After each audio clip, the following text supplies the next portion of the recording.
नमस्कार सर्वांना, तुम्हा सर्वांचं माझ्या यूट्यूब चॅनलमध्ये खूप खूप स्वागत आहे। तर आज आहे दसरा। दसऱ्याचे तुम्हा सर्वांना खूप खूप शुभेच्छा। तर आज दसऱ्याच्या दिवशी मी एक नवीन सुरुवात केली आहे। मी माझ्या यूट्यूब चॅनलवरती आज हा माझा पहिला व्हिडिओ अपलोड करत आहे जेवण बनवण्याचा। तर आता दररोज तुम्हाला माझे जेवण बनवण्याचे व्हिडिओ बघायला मिळतील। माझ्या ज्या घरच्या रेसिपी आहेत ते मी तुमच्याबरोबर शेअर करेन। खूप साध्या आणि खूप स्वादिष्ट रेसिपी आहेत माझ्या। तर आज दसरा आहे म्हणून आज आमच्या कुलदेवीची आरती लागत असते। तर कुलदेवीची आरती लावण्यासाठी आम्हाला पुरणाचा नैवेद्य दाखवावा लागतो। तर त्यासाठी मी तर पुरणासाठी डाळ शिजायला घातली आहे। त्यामध्ये थोडीशी हळद टाकते। आता इथं आपली डाळ शिजते। तर हे बघा, ही आहे उडदाची डाळ। तर ही डाळ मी रात्री भिजू घालून ठेवली होती वडे बनवण्यासाठी। तर ह्यामध्ये मिरची घेतली आहे, कोथिंबीर, लसूण, जिरे, मीठ आणि हळद हे टाकून बारीक वाटून घ्यायचं आहे। आणि हे वाटून घेतल्यानंतर याचे वडे तयार करायचे। तर आता डाळ शिजेपर्यंत मी घेते इथं पीठ मळून। तर माझे पीठ मळून झालेले आहे।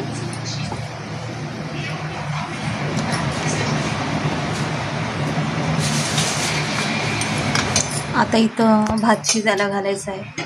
तर हे बघा, डाळ टोपामध्ये शिजू घालण्याचं कारण हेच असतं की डाळीमध्ये बघा अशी घाण निघत असते डाळ शिजायला घातली। तर आपण कुकरमध्ये जेव्हा डाळ टाकतो ना तेव्हा ही घाण सर्व आतमध्येच राहते। आणि टोपामध्ये शिजवलेली डाळ तुम्ही कधीही खाल ना, तुम्हाला ॲसिडिटी कधीही होत नाही।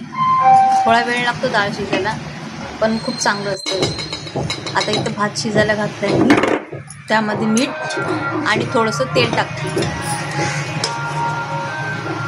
आता इथं आपला भात शिजतो। आता ही जी डाळ होती ती डाळ वाटून घेतली मी वडे बनवण्यासाठी।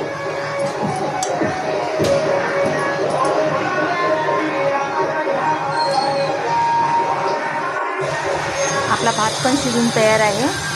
आता हे जे पीठ आहे ना, या पिठापासून मला 9 दिवे तयार करायचे आहे। तर माझे 9 दिवे पण तयार झाले आहेत। आता आपलं पुरण रेडी झालं आहे। तर पुरणाच्या छोट्या छोट्या पोळ्या तयार करते मी 9।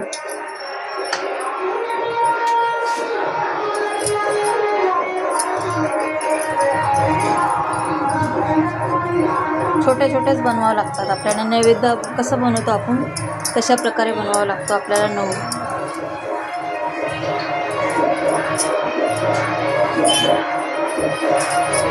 तुमच्या इथं कुलदेवीची आरती कशा पद्धतीने लावतात कमेंटमध्ये नक्की सांगा।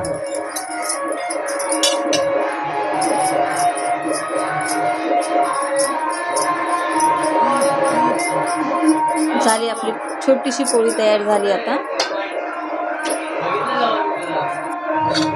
आता आपल्याला बनवायचा आहे प्रसाद। तर प्रसादासाठी इथं मी कढईमध्ये तूप टाकलंय, रवा टाकला। आता ह्याच्यामध्ये काजू बदाम आणि वेलची टाकून चांगले व्यवस्थित फिरून घ्यायचे आणि फूड कलर साखर टाकून मिक्स केलं। झाला आपला प्रसादाचा शिरा तयार। आता हा नैवेद्य देवाला दाखवायचा आहे।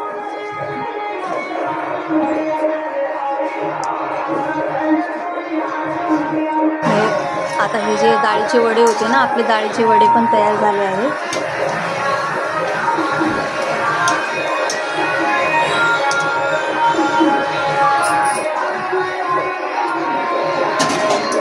तर हे बघा, डाळीचे वडे असे झाले। तर हे दही भात आहे, डाळीचे वडे आहेत, पुरणाच्या छोट्या पोळ्या आहेत, साध्या पापड्या आहेत चपात्या छोट्या आणि शिरा आहे। तर हे सर्व आपल्याला आरती लावण्यासाठी लागणार आहे।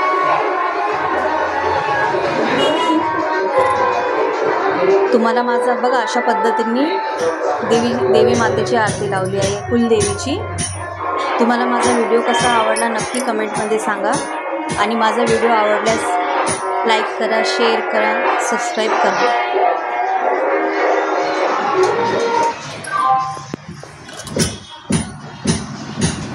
सर्व विसरलं तरी चालेल, पण कुलदेवीची आरती लावायला कधी विसरू नका। अशी 9 दिव्याची आरती असते आमची कुलदेवीची, आमच्या मरी आईची।